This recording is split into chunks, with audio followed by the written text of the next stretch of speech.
تعالوا نعمل مع بعض الرز اللي بالشعرية ونشوف خطواته ايه علشان ما يعجنش معانا ويطلع مظبوط دايما. عندي هنا 4 كوبايات رز مغسولين ومتصفيين، وعندي كوباية شعرية. النسبة بقى والتناسب ما بينهم ده كل حسب ذوق كل حد، يعني ممكن تحطي كوبايتين شعرية وكوباية رز، ممكن العكس براحتك.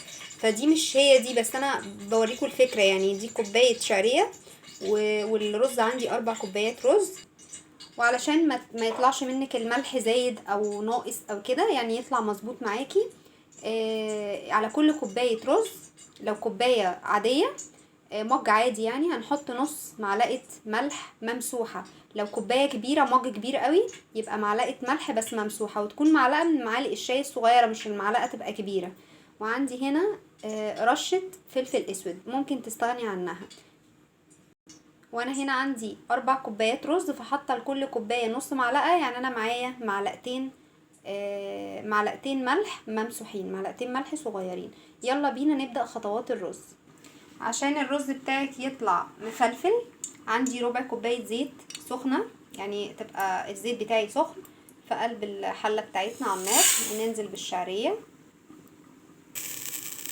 وبعدين بنقعد نقلب الشعريه بتاعتنا، ناخد اللون اللي احنا عايزينه.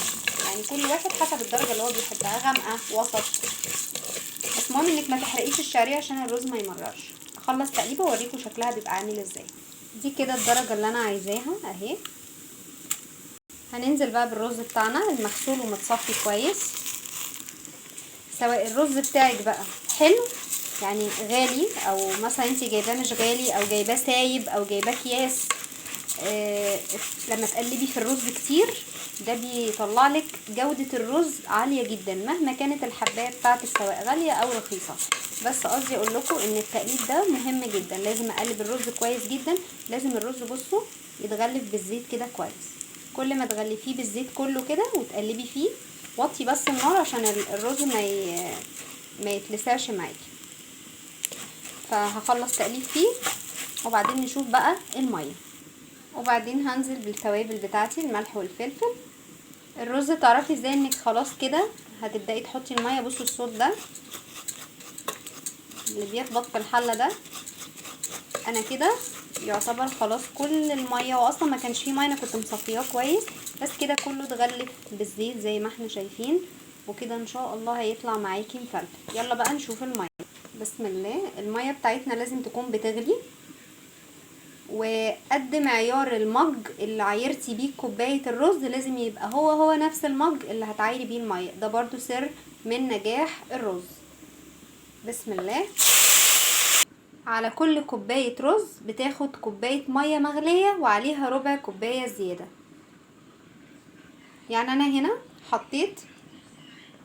انا كده حطيت، كان معايا 4 كوبايات رز ومعايا كوباية شعرية، حطيت 5 كوبايات مية. بتحسبي الشعرية ان الكوباية المية الزيادة دي عشان كل كوباية رز بتاخد كوباية وربع مية مغلية. هنعلي طبعا النار على الاخر كده، انا بس موطيه عشان تسمعوا صوتي.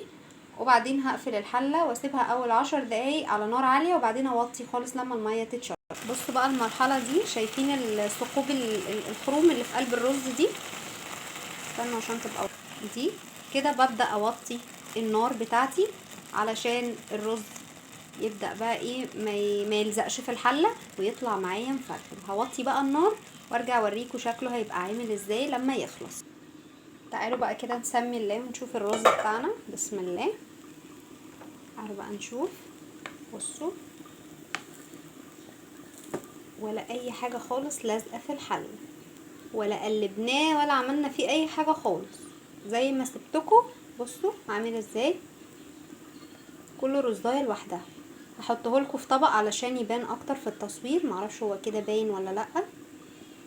اهو بصوا الجمال اصلا،